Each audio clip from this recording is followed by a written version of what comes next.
নমস্কার, আমি বিক্রম। অজানা ভৌতিক রহস্য চ্যানেলে আরও একটি নতুন এপিসোডে আপনাদের সবাইকে স্বাগত। আজ আমি আপনাদের সাথে একটি সত্য ভৌতিক ঘটনা শেয়ার করব। আশা করি গল্পটা খুবই ভালো লাগবে। এই রকম সত্য ভৌতিক ঘটনা শোনার জন্য অবশ্যই চ্যানেলটা সাবস্ক্রাইব করে দেবেন। সেই ছোটবেলা থেকেই ভূত প্রেত রহস্য গল্প এইসবের প্রতি আমার ব্যাপক আগ্রহ ছিল। এই রকম একটি শোনা গল্প আজ আমি আপনাদের সাথে শেয়ার করছি। বড় ভাইয়া ছোটবেলায় গর্ব করে প্রায় বলতো, জানো, আমি না পরীর চুল টেনেছি। আমি তখন মোটেও বিশ্বাস করতাম না। ভাবতাম হয়তো কোনো স্বপ্ন দেখেছে, নয়তো মজা করে বলছে আমাকে। কিন্তু খালা মামা অন্য ভাই বোন সবার মুখ থেকে ব্যাপারটা আদ্রপান্ত জানার পর এই সিদ্ধান্তে উপনীত হলাম যে কাহিনীটি সত্য। ঘটনাটা আমার জন্মের অনেক আগের। আমার মা বাবা ভাই বোন নানা নানি সবাই তখন একসাথে নানার বাড়িতেই থাকতেন। খালাদের তখনও বিয়ে হয়নি। আমার দুই খালাই ছিলেন অপূর্ব সুন্দরী। বিশেষ করে মেজ খালা ছিলেন দুর্দান্ত। তখন মেজ খালার বয়স ছিল 14-15 বছর। এই বয়সেই ওনার হার্টের অসুখ দেখা দিল। সেই সাথে ওনার কথাবার্তায় এবং আচরণে প্রকাশ পেল কিছুটা অসংলগ্নতা। তিনি দেখতেন জানলায় কেউ ছুরি হাতে তাকে মারার জন্য বসে আছে, যা অন্যরা কেউই দেখতে পেত না। আচার আচরণের অসংলগ্নতা দেখে সবাই ধারণা করল এটা একটা জিন ঘটিত ব্যাপার স্যাপার এবং একজন জিন বিশারদই পারেন এই অবস্থা থেকে তাকে মুক্তি দিতে। অবশেষে এক ব্যক্তির সন্ধান পাওয়া গেল যিনি জিন বশ করতে পারেন। এই লোকের আরেকটি ইন্টারেস্টিং ব্যাপার হলো তার আন্ডারে কাজ করে 7 জন পরী, সত্যিকারের পরী, যাদের কাজ হলো রুগীদের চিকিৎসা দেওয়া।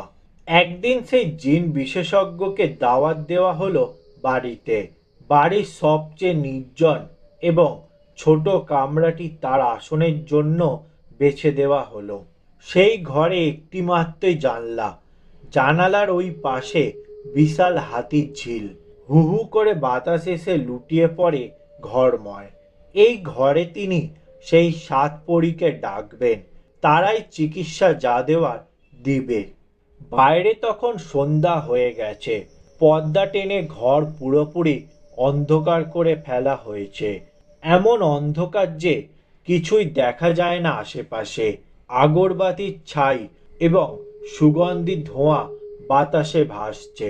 সঙ্গে যুক্ত হয়েছে সাদা গন্ধরাজ ফুলের সুবাস। দরজার বাইরে আমার 4-5 বয়সী বড় ভাইয়া ভীষণ কৌতূহলী নিয়ে দাঁড়িয়ে আছেন। তার একটাই উদ্দেশ্য, ওই দরজা ভিড়ানো ঘরের ভিতর কি হচ্ছে তা দেখা। অনবরত ডাকের ফলে ওই অন্ধকার ঘরে অশরীরীর কারা যেন এসেছে। কতগুলো ছায়ামূর্তিকে দেখা গেল ঘরের মাঝ বরাবর গোল হয়ে ঘুরছে। তারা অস্বাভাবিক লম্বা এবং সাদা ধরনের পোশাক পরনে। পুরো ঘর নিথর, নিস্তব্ধ, কবরের মতো শীতল। খুব নিকট কয়েকজন আত্মীয়র ঘরে প্রবেশাধিকার পেয়েছে। তার মধ্যে আমার ছোট খালাও ছিলেন। অবস্থা বুঝে ভাইয়া নিস্তব্ধে ঘরের ভেতর ঢুকে পড়লেন। ঢুকে তো অন্ধকারে কিছুই দেখতে পাচ্ছেন না। তিনি অন্ধের মতো সামনের দিকে হাত বাড়িয়ে দিলেন একটা কিছু অবলম্বনের জন্য। হাতের মধ্যে পেয়েও গেলেন কিছু একটা। সেই কিছু একটা যে কি তা বোঝার জন্য তিনি জিনিসটা ধরে টান দিলেন। এমন সময় একটি অপরিচিত নারী কণ্ঠ রাগী গলায় বলে উঠল, কে রে, আমার চুল ধরে টান দিয়েছে? আমার ছোট খালা বুঝতে পারলেন কাণ্ডটা কার। তিনি সাথে সাথে বলে উঠলেন, এ আমার ভাগিনা। বাচ্চা মানুষ তো, তাই বুঝতে পারেনি। ওকে ক্ষমা করে দিন আপনারা। তখন সেই নারী কণ্ঠ বলে উঠল, আপনাদের ভাগিনা বলে ছেড়ে দিলাম, না হলে ওর কপালে খুব বিপদ ছিল। এরপর তাড়াতাড়ি ভাইয়াকে ওই ঘর থেকে সরিয়ে ফেলা হয়। প্রাণে বেঁচে যান তিনি। আমার ছোটবেলায় ভাইয়ার কাছ থেকে এই গল্পটা অনেকবারই শুনেছি। এই ছিল আজকের সত্য ভৌতিক ঘটনা। গল্পটা ভালো লেগে থাকলে লাইক, শেয়ার ও কমেন্ট করে দেবেন। এই রকম সত্য ভৌতিক ঘটনা শোনার জন্য অবশ্যই চ্যানেলটা সাবস্ক্রাইব করে দেবেন।